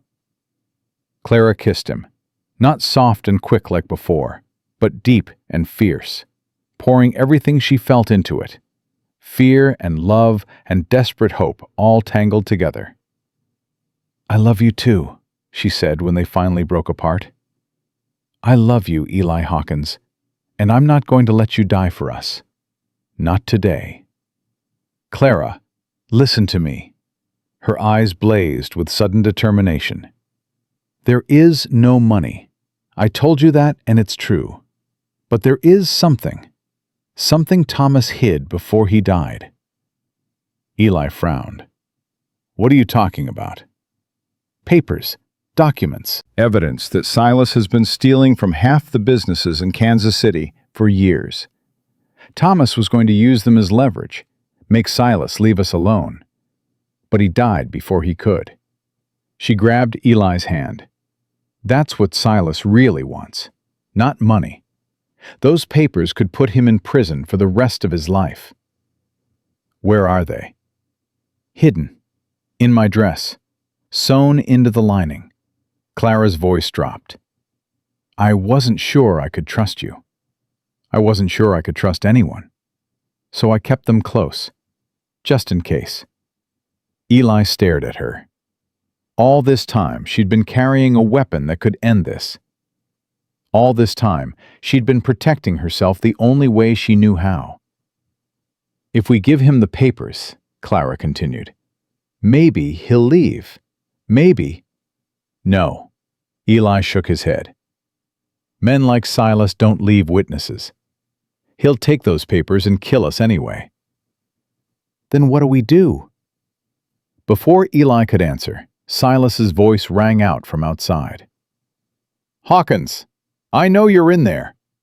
You got two choices. Send out the woman and the kids, and I'll let you live. Or stay inside, and I'll burn you all out. Eli moved to the window. Silas stood in front of the barn, a torch in one hand. His man, the uninjured one, held another. He's bluffing, Clara said desperately. He wouldn't really. He would. Eli's jaw tightened. Man like that, backed into a corner, he'd do anything. You got 1 minute, Silas shouted. Then we light this place up." Eli looked around the cabin, at the walls he built with his own hands, at the memories stored in every corner. Martha's recipe book on the shelf, the cradle in the nursery. Everything he'd held on to for 7 years, everything he'd been too afraid to let go. And then he looked at Clara, at Rosie, pale and scared in her mother's arms, at Maggie, clinging to her sister with wide, terrified eyes. The past or the future, grief or hope, death or life. It wasn't really a choice at all. "I'm going out there," Eli said. "No!" Clara grabbed his arm. "They'll kill you!" "Maybe, but they'll have to look me in the eye to do it." He pulled his pistol, checked the rounds. 3 shots left. "When I go out, you take the girls through the cellar. Get to the creek, follow it south to town. Tell the sheriff what happened." "I'm not leaving you." "You are. Because those girls need you alive more than they need me dead." He kissed her forehead, gentle and brief. "Go, Clara, please. Let me do this." Clara's face crumpled, but she nodded, because she knew he was right, because she understood sacrifice and love and the terrible math of survival. "Come back to me," she whispered. "Promise me you'll come back." "I'll try." He moved to the door, hand on the latch. Behind him, Clara lifted the trap door, started lowering Maggie into the cellar. "Mr. Eli?" He turned. Rosie stood there, swaying slightly, her face pale but determined. "You're coming back," she said. Not a question, a statement. "You promised you'd keep us safe. You can't do that if you're dead." Eli felt something crack in his chest. This child, this fierce, brave, wounded child who'd finally learned to trust again. He couldn't fail her. He couldn't become another man who made promises he didn't keep. "I'll come back," he said. "I swear it, Rosie. I'll come back." She nodded once, then let her mother guide her toward the cellar.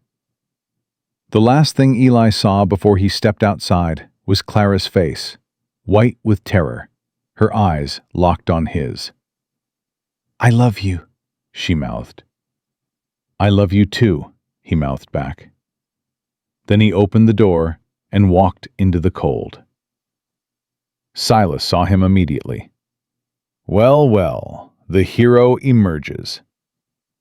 "Let's talk." Eli walked forward slowly, hands visible. "Just you and me, man to man." "Nothing to talk about. Where's Clara?" "Gone. Took the girls and ran while you were making speeches." Silas's face contorted with rage. "You're lying." "Check if you want. Cabin's empty." Eli kept walking, closing the distance between them. "But they ain't your concern anymore, Silas. I am." "You think you can take both of us?" "Don't have to take both of you." Eli's voice was calm, steady. "Just have to take you.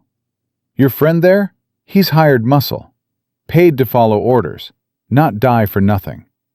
Once you're gone, he'll ride off and never look back."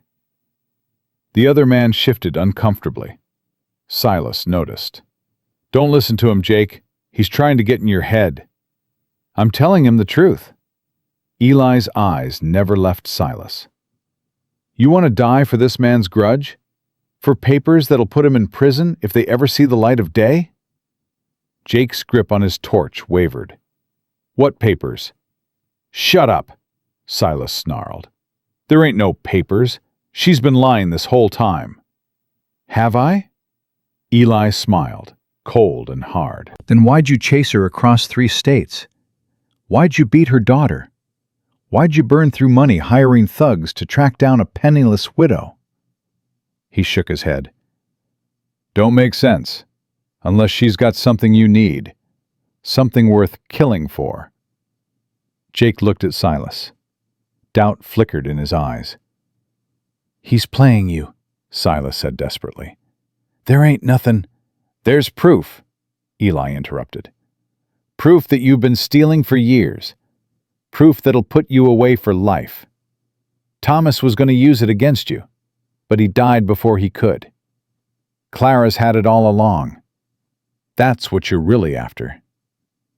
Silas's face went white, then red, then twisted with homicidal fury. "You don't know what you're talking about." "Don't I?" Eli spread his hands. "Go ahead then. Kill me. Burn the cabin. But Clara's already gone. She's halfway to Coldwater by now. And when she gets there, she's going to hand those papers to the sheriff. Every lawman in the territory will know your name by sundown. You're bluffing. Am I?" Silence. Silas's hands shook. His eyes darted between Eli and Jake, between fury and fear. "I'm done," Jake said suddenly. He dropped his torch, stepped back. "You said this was a simple job. Find a woman, get some money. You didn't say nothing about murder. You didn't say nothing about papers or prison." "Jake!" "I'm out." Jake was already walking toward his horse. "Deal with this yourself." "You coward!" Silas screamed after him. "You spineless, gutless coward!" But Jake didn't stop. He mounted up and rode off without looking back, leaving Silas alone in front of the barn. Eli faced him, one man against one man, just like he'd planned. "It's over, Silas. You can ride out now, disappear before those papers reach the law. Or you can try to kill me and spend the rest of your life running." Silas stared at him. His whole body trembled with rage. The torch shook in his white-knuckled grip. "You ruined everything," he whispered. "Everything." "You ruined yourself. The day you decided to hurt women and children, you sealed your own fate." "I'll kill you," Silas's voice rose. "I'll kill you, and then I'll find her, and I'll make her pay for what she's done." He threw the torch at Eli and went for his gun. Time slowed. Eli saw the torch arcing through the air, saw Silas's hand dropping to his holster, saw the barrel of the pistol swinging up toward his chest. He drew and fired. The bullet caught Silas in the shoulder, spun him around. His gun went off wild, the shot singing past Eli's ear. Eli fired again. Silas staggered, dropped to his knees. The torch landed in the snow and sputtered out. Eli walked forward, pistol trained on the wounded man. Silas looked up at him, blood seeping between his fingers where he clutched his shoulder. "Finish it," Silas gasped. "Go ahead. Finish it." Eli's finger tightened on the trigger. This man had terrorized Clara, had hurt Rosie, had threatened to burn them all alive. He deserved to die. One squeeze of the trigger, and it would all be over. But Clara's voice echoed in his head. "Those girls need you alive more than they need me dead." He wasn't a killer anymore. He was a man with something to live for. Eli lowered the gun. "You ain't worth the bullet." He kicked Silas's pistol away, out of reach. "Sheriff can deal with you. Let the law decide what you deserve." Silas laughed, a wet, ugly sound. "You're a fool. You should have killed me when you had the chance." "Maybe, but I'm done letting hate and fear make my choices." Eli stepped back, kept the gun ready but not aimed. "I spent 7 years living like a dead man, grieving, hiding, afraid to let anyone in because I couldn't stand the thought of losing again." He looked toward the horizon, where Clara and the girls had fled. "Then they came," he continued quietly, "a woman and 2 children, half frozen in my barn, and they reminded me what it feels like to hope, to love, to want something more than just survival." He turned back to Silas. "So no, I ain't gonna kill you, because I want to be the kind of man they deserve, the kind of man who chooses life over death, every time." Silas spat blood at his feet. "Sentimental fool." Maybe. Eli heard hoofbeats in the distance, multiple riders coming fast. But this sentimental fool is the one still standing. The riders crested the hill. Sheriff Morgan and 4 deputies, drawn by the sound of gunshots. Clara must have made it to town, must have raised the alarm. "Over here," Eli called. "Got a wounded man. He needs a doctor and a jail cell, in that order." The sheriff dismounted, took in the scene with narrowed eyes. "What happened here?" "Long story. Short version, this man tried to kidnap a woman and her children, threatened to burn my cabin, shot at a 5-year-old girl." Morgan's face hardened. "That true?" Silas said nothing, just glared at Eli with pure hatred. "I got witnesses," Eli continued. "The woman's on her way to town right now, and she's got papers that'll prove this man's been stealing for years." The sheriff nodded slowly. "All right, we'll sort it out." He gestured to his deputies. "Get him patched up and put him in a cell. Watch him close." They hauled Silas to his feet, dragged him toward the horses. He twisted around, screaming at Eli. "This ain't over. You hear me? This ain't over." "Yeah, it is." Eli holstered his pistol. "It's been over since the day you decided to pick on people who couldn't fight back. You just didn't know it yet." He watched them ride away, taking Silas with them. Then he turned and looked at his cabin, still standing, unmarked by fire. The graves under the cottonwood tree, undisturbed. The barn where he'd found Clara and the girls just a month ago, quiet now in the winter stillness. His arm throbbed where the bullet had grazed him. His hands shook with the fading rush of adrenaline. But he was alive. They were all alive. And somewhere in Coldwater, Clara was waiting for him. Eli mounted Bella, ignored the pain shooting through his arm, and rode toward town. Toward the woman he loved. Toward the family he'd thought he'd never have again. The sun was setting when he reached Coldwater. Orange and pink painted the sky, turning the snow to fire and gold. He found Clara at the doctor's office, Rosie and Maggie huddled against her on a worn wooden bench. She looked up when he walked in. Her face was streaked with tears, her hair wild from running, but to Eli, she'd never looked more beautiful. "You came back," she whispered. "I promised, didn't I?" She flew into his arms, sobbing against his chest. Eli held her tight, breathed in the scent of her hair, felt her heart pounding against his own. "I thought I'd lost you," she said into his shirt. "When I heard the gunshots, when we were running through that tunnel, I thought..." "Shh," he stroked her hair. "I'm here. I'm right here." "Mr. Eli!" Rosie threw herself at his legs, wrapping her small arms around his thighs. Maggie totted after, demanding to be picked up. Eli scooped her with his good arm, held her against his hip. "You came back," Rosie said, her voice thick with wonder. "You really came back." "Told you I would." "Nobody ever comes back." Rosie's eyes filled with tears. "They always leave. They always break their promises." Eli knelt down, ignoring the pain in his arm, and pulled Rosie into a one-armed hug. "I ain't gonna leave you," he said fiercely. "Not ever. You're my family now, Rosie. You and Maggie and your mama.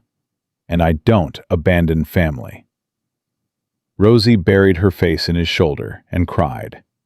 Not scared tears or desperate tears, but the kind of tears that come when something inside you finally breaks open and lets the light in. Clara knelt beside them, gathered them all into her arms.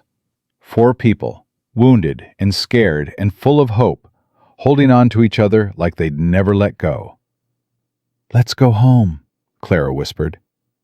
Eli looked at her, this woman who'd stumbled into his life and changed everything, who'd taught him that love was stronger than fear, that family was worth any risk. "Yeah," he said. "Let's go home." The ride back to the ranch was quiet. Clara sat in front of Eli on Bella's back, Rosie behind them on the saddle, Maggie sleeping in her mother's arms. 4 people on one horse, moving slow through the fading light. Eli's arm throbbed where Doc Patterson had stitched it. The wound wasn't serious, just a graze like he'd said, but it served as a reminder of how close they'd all come to losing everything. "You're thinking too loud," Clara murmured against his chest. "Sorry." "Don't be sorry. Just tell me what's on your mind." Eli was quiet for a moment. Then he said, "I almost lost you today. All 3 of you. And the whole time I was facing down Silas, all I could think about was how much time I wasted being afraid." Clara tilted her head back to look at him. "You weren't afraid today." "I was terrified. But I was more terrified of losing you than I was of dying." He tightened his arm around her. "That's when I knew." "Knew what?" "That I'm done hiding. Done running from feelings because they might hurt someday. I spent 7 years protecting myself from pain, and all I got was a different kind of pain. Loneliness. Emptiness. That ain't living, Clara. That's just existing." Clara's hand found his, laced their fingers together. "So what are you saying?" "I'm saying I want to live. Really live. With you and the girls. Whatever that looks like, whatever it takes, I want to build something real." "Even if it might break your heart?" "Even then." Eli pressed his lips to her hair. "Some things are worth the risk." They reached the cabin as the last light faded from the sky. Everything looked the same, untouched by the violence that had erupted just hours before. The barn stood solid. The cottonwood tree spread its bare branches against the stars. Home, waiting for them. Eli helped Clara down, then Rosie. The little girl stood in the snow, looking around with wondering eyes. "We're back," she said softly. "We're really back." "We're home," Clara corrected gently. "This is home now." Rosie looked up at Eli. "For real? We can stay?" "For real." Eli crouched down to her level. "This is your home, Rosie. Yours and Maggie's and your mama's. For as long as you want it." "What about forever?" Rosie's voice was small but fierce. "Can we stay forever?" Eli's throat tightened. He looked at Clara, saw the tears glistening in her eyes. "Yeah," he said roughly. "Forever sounds about right." Rosie threw her arms around his neck. Eli held her close. This child who'd taught him how to hope again, and felt the last of his walls crumble to dust. They went inside. Eli built up the fire while Clara settled Maggie in the nursery. The room he'd kept locked for 7 years, now open and waiting. Rosie helped, carrying blankets and pillows with the serious dedication of a child who finally had a purpose. When the girls were asleep, Clara found Eli standing by the window, looking out at the darkness. "What are you thinking about?" she asked. "Martha." He didn't turn around. "And Lily. I've been thinking about them a lot lately." Clara moved to stand beside him. "Tell me about them." Martha was... she was sunshine. Everything I wasn't. She could walk into a room and light it up just by being there. She made me laugh, made me believe in things I'd given up on. He paused. Lily, I only knew her for 3 hours. But in those 3 hours, I loved her more than I thought it was possible to love anything. I wish I could have met them. They would have liked you. Eli finally turned to face her. Martha always said I had too much heart to waste on being alone. She would have wanted this, would have wanted me to find someone to share that heart with. Clara reached up, touched his face. You found us. No, you found me. He covered her hand with his. Stumbled into my barn half dead on New Year's Eve and turned my whole world upside down. Are you complaining?" "Never." He pulled her close, wrapped his arms around her. "I got a question for you, Clara, and I need you to answer honest." "Anything." "When spring comes, when the pass is open and you could travel again, what do you want to do?" Clara was quiet for a long moment. Then she said, "I want to stay, but only if you want us to stay. Not out of obligation or charity or any of that. I want to stay because you want us here, because this is where we belong." "It is where you belong." Eli pulled back, looked into her eyes. "You and Rosie and Maggie. This is your home. I want to make it official." "What do you mean?" Eli took a breath. This was it, the moment he'd been building toward since the night he found them in the barn. "Clara Brennan, I ain't got much to offer. A cabin in the middle of nowhere, a few head of cattle, and a heart that's been broken and mended so many times it probably don't work right anymore." He took her hands in his. "But everything I got, everything I am, I want to share with you. So I'm asking, will you marry me?" Clara's breath caught. Tears spilled down her cheeks. "Eli, I know it's fast. I know we ain't known each other long. But I also know that some things don't need time to be true. I love you. I love your girls. I want to be their father, legally, before God and the law. I want to spend whatever years I got left building a life with you." "Yes." Clara's voice broke on the word. "Yes, Eli. Yes to all of it." She kissed him then, fierce and tender all at once. Eli held her tight, poured everything he felt into that kiss. All the love and fear and desperate hope that had been building since the moment he first saw her lying in his hayloft. When they finally broke apart, both of them were crying. "I need to tell the girls," Clara said, wiping her eyes. "They should hear it from us." "In the morning, let them sleep. They've been through enough today." Clara nodded. She leaned against him, her head on his shoulder. "I never thought I'd feel this way again," she said softly.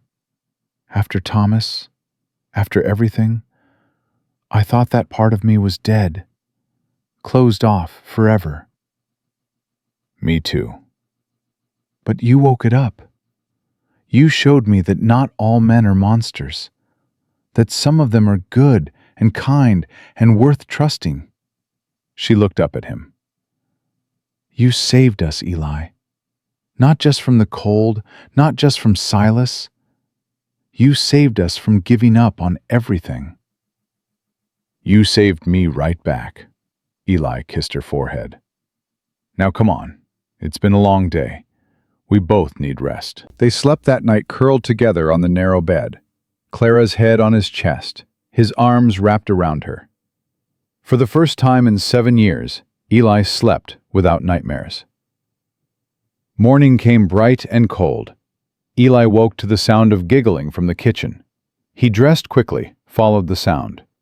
Rosie and Maggie sat at the table while Clara made breakfast. Maggie was drawing something on a piece of paper. Rosie was watching her mother with a strange, knowing expression. "Mr. Eli!" Maggie scrambled down from her chair and ran to him. "I drawed a picture." She thrust the paper at him. It showed 4 stick figures standing in front of a house. 2 big ones and 2 small ones. A family. "That's beautiful, Maggie." Eli's voice was thick. "It's us." Maggie pointed at each figure. "That's Mama, and that's me, and that's Rosie, and that's you." "Eli ain't our daddy," Rosie said quietly. "You can't put him in a family picture." "Why not?" Maggie's lower lip trembled. "He lives here. He's part of our family." Rosie opened her mouth to argue, but Eli held up his hand. "Actually, Rosie, there's something your mama and I need to tell you." He sat down at the table, pulled Maggie into his lap. Clara came to stand beside him, her hand on his shoulder. "I asked your mama to marry me last night," Eli said. "And she said yes." Rosie's eyes went wide. "You're going to be our daddy?" "If you'll have me." For a long moment, Rosie didn't move, didn't speak. Eli's heart pounded. What if she said no? What if too much damage had been done for her to accept another man into her life? Then Rosie launched herself at him, nearly knocking Maggie off his lap. She wrapped her arms around his neck and held on like she'd never let go. "Yes," she whispered fiercely. "Yes, I'll have you. I'll have you forever." Eli held both girls close, tears streaming down his face. Clara knelt beside them, gathered them all into her arms. 4 people, broken and mended, becoming one family. "When's the wedding?" Rosie asked, pulling back. "Do I get to wear a pretty dress? Can Maggie be in it too?" "Course you can," Clara laughed through her tears. "You'll both be there, standing right beside us." "When?" Rosie demanded. "When is it?" Eli looked at Clara. "Soon as the circuit preacher comes through. Could be a week, could be a month." "I hope it's soon," Maggie said seriously. "I want Mr. Eli to be our daddy for a long, long time." "Me too, sweetheart." Eli kissed the top of her head. "Me too." The preacher came 2 weeks later. He arrived on a cold February morning, his horse steaming in the winter air. Eli had sent word through the general store, and Reverend Thomas had made the journey despite the weather. "Been a long time since I married someone out here," the preacher said, warming his hands by the fire. "Good to see this old cabin full of life again." "It's been empty too long," Eli agreed. The ceremony was simple. Clara wore the blue dress she'd sewn from fabric Eli bought in town. Rosie wore her best dress, carefully mended and pressed. Maggie had insisted on wearing ribbons in her hair, yellow ones that matched the winter sun. Doc Patterson served as witness, along with Mrs. Carlson from the general store. She'd been suspicious of Clara at first, but had warmed to her after hearing the full story of Silas and the papers and Eli's stand against violence. "You picked a good one," Mrs. Carlson told Eli before the ceremony. "That woman's got steel in her spine. She'll do well out here." "I know." Eli adjusted his collar nervously.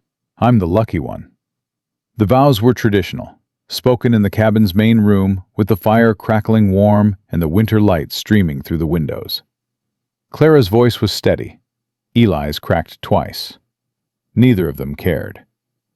"I now pronounce you husband and wife," Reverend Thomas said, smiling. "You may kiss your bride." Eli kissed Clara softly, tenderly, aware of their audience. Rosie giggled. Maggie clapped her hands. "Now for the other matter," the preacher continued, pulling papers from his satchel. "I understand there's an adoption to finalize." "Yes, sir." Eli took Clara's hand. "I want to legally adopt Rosie and Maggie as my daughters." Reverend Thomas looked at the girls. "Do you understand what this means? Eli Hawkins will become your father in the eyes of the law.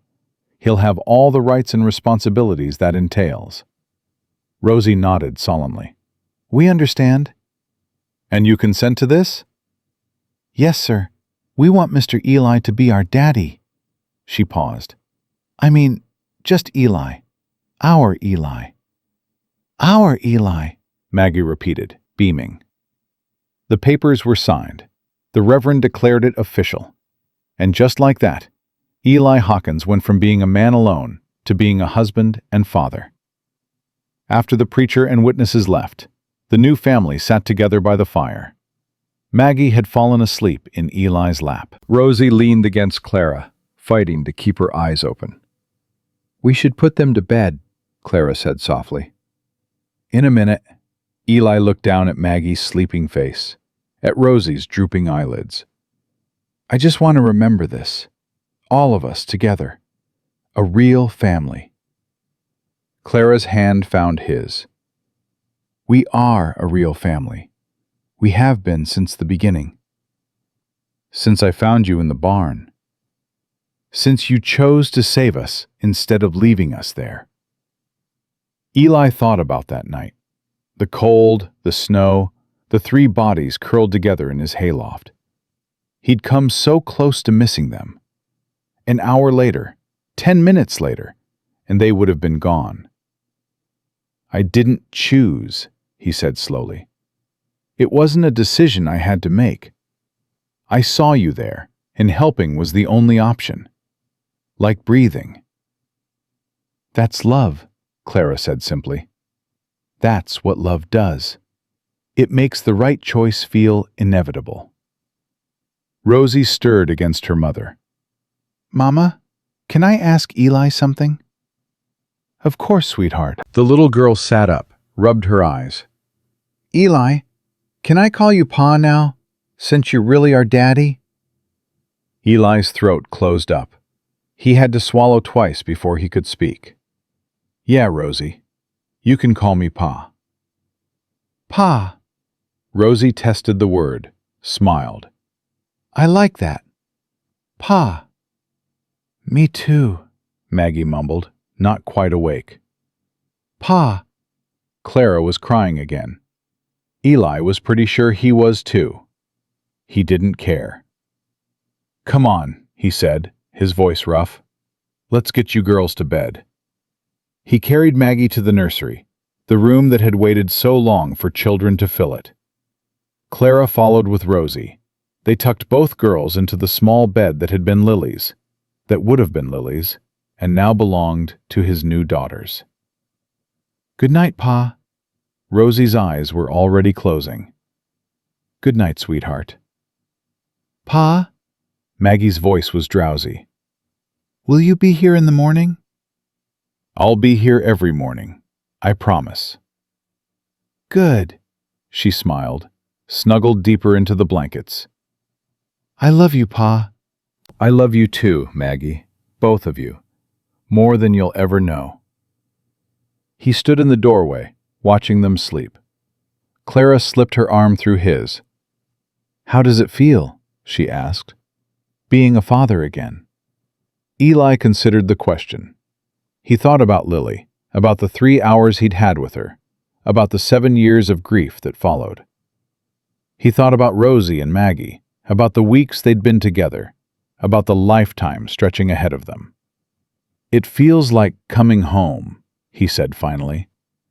"Like I was lost for a long time, and now I'm found." Clara leaned her head against his shoulder. "Welcome home, Eli." "Welcome home, Clara." They stood there together, watching their daughters breathe, until the fire burned low and the night wrapped around them like a blessing. Spring came slowly that year.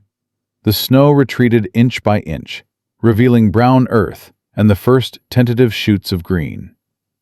The creek thawed, birds returned. Life stirred after the long winter sleep. Eli taught Rosie to ride properly. Not just walking, but trotting, cantering, even a few short gallops across the open meadow. She took to it like she'd been born in the saddle, her small body moving in perfect rhythm with the horse.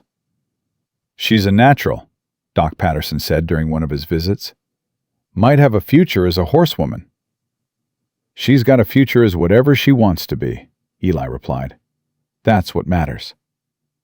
Maggie, not to be outdone, insisted on learning too.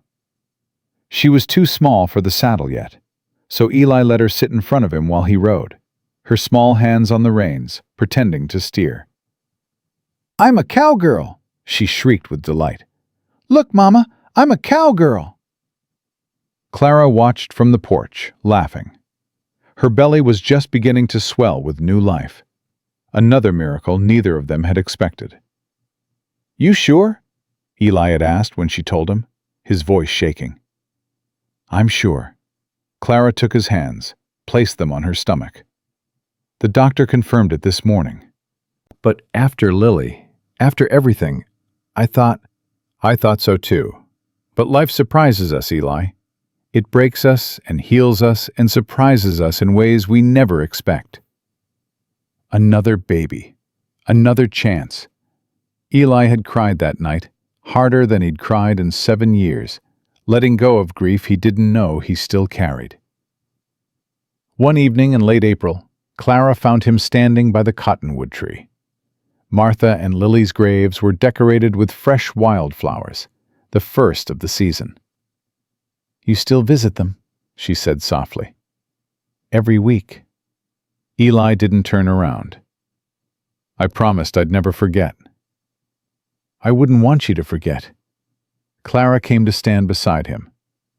"They were part of your life, part of who you are. I don't need you to erase them to love me." "I know." He finally looked at her. "But I needed to tell them. About you, about the girls, about the baby. I needed them to know I'm happy again." "Are you? Happy?" Eli thought about the question. He thought about the cabin that no longer felt empty, about the sound of children laughing in rooms that had been silent for years, about Clara's smile, Rosie's determination, Maggie's joy, about the life growing in his wife's womb, a gift he'd never expected. "Yeah," he said, "I'm happy. Happier than I ever thought I'd be again." Clara slipped her hand into his. Together, they looked at the graves, at the names carved into the simple wooden crosses. "Thank you," Clara said quietly, "for sharing him with us." For a moment, Eli could have sworn he heard Martha's voice on the wind, warm and laughing, the way she'd always laughed. "Take care of him," the voice seemed to say. "He's stubborn, but he's worth it." "I will," Clara whispered, as if she'd heard it too. "I promise." They walked back to the cabin hand in hand. Rosie and Maggie were playing in the yard, chasing each other in circles while the evening sun painted everything gold. "Pa!" Rosie called when she saw them. "Watch what I can do." She turned a cartwheel, landed wobbly but upright. Maggie tried to copy her and tumbled into the grass, giggling. "Very impressive," Eli called back. "But don't wear yourselves out. Supper's soon." "5 more minutes?" Rosie begged. 5 more minutes. Clara leaned against him as they watched their daughters play. "You know," she said, "I used to dream about this. When Thomas was at his worst, when I couldn't see any way out, I'd close my eyes and imagine a place where we were safe, a place where someone loved us, a place where we belonged. And this is it."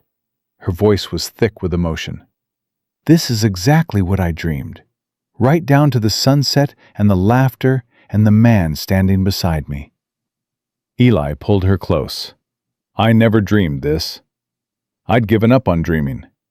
But when I found you in that barn, something woke up in me. Something that had been sleeping so long, I thought it was dead." "What was it?"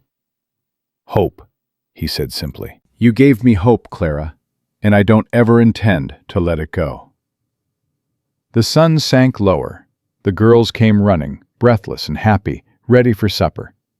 The family went inside together, and the door closed against the gathering dusk. 6 months later, on a golden September morning, a son was born in the cabin on the Wyoming plain. They named him Thomas Lily Hawkins, a name that honored both the past and the promise of the future. Rosie held her baby brother with careful reverence. "He's so small." "You were that small once," Clara said, exhausted but radiant. "Was I?" Rosie looked skeptical. "I don't remember being that small." "None of us remember," Eli said, sitting on the edge of the bed. "But we all start small. Then we grow." Maggie peered at the baby with intense curiosity. "When can he play with us?" "Not for a while, sweetheart. He's got to learn to walk and talk first." "I can teach him!" Maggie bounced with excitement. "I can teach him everything." "I'm sure you will." Clara smiled at her daughters. "You're going to be the best big sisters in the whole world." That night, after the girls were asleep and the baby was settled in the cradle that had waited so long for purpose, Eli sat with Clara by the fire. Thank you, he said quietly. For what? For not giving up. For walking into my barn on the coldest night of the year. For believing that life could be better. He took her hand. For giving me a family. Clara's eyes glistened. Thank you for letting us in. I know it wasn't easy. I know you were scared. I was terrified. Still am sometimes. But the terror don't matter as much as the love. That's what I learned. Fear fades. Love stays. Love stays, Clara repeated softly. I like that. They sat in comfortable silence, listening to the fire crackle and the wind whisper outside. In the nursery, the baby slept peacefully. In the room beyond, Rosie and Maggie dreamed of horses and sunshine and a father who kept his promises. You know what my mother used to say? Clara asked after a while. What? She said that God writes stories with our lives, that every hardship is a chapter, every joy is a verse, and we don't get to know the ending until we get there. She looked at him. I used to think my story was a tragedy, a woman who made bad choices and paid for them. But now I think it was something else. What? A love story, Clara smiled. A love story that just took a long time to find its hero. Eli's throat tightened. I ain't a hero. You are to me, to us. You saved us, Eli Hawkins. Not just from the cold, not just from Silas. You saved us from despair, from giving up. You showed us that good men exist, that second chances are real, that family isn't about blood, but about choice. You saved me right back, Eli said. Every single day, you save me. He leaned over and kissed her, soft and sweet. I love you, Clara Hawkins. I love you too, Eli Hawkins. Forever. And it was true. Through all the years that followed, through hardships and joys, through children growing and seasons changing, through everything life threw at them, one thing remained constant. They loved each other. They chose each other. Every single day. Outside, the stars blazed cold and bright over the Wyoming plain. Inside, warmth held. A family slept peacefully, safe and together, in a cabin that had once held only grief. The long winter was over. Spring had come and stayed and become a lifetime. Eli Hawkins had found them freezing in his barn on New Year's Eve. 3 strangers on the edge of death. He'd carried them through the cold, nursed them back to life, opened his heart when he thought it was closed forever. And they had saved him right back. That was the truth of it, simple and complete. Some families are born, some are made. The best ones are built from broken pieces that somehow fit together, held by love strong enough to heal any wound. This family was made from all of those things, and they would endure.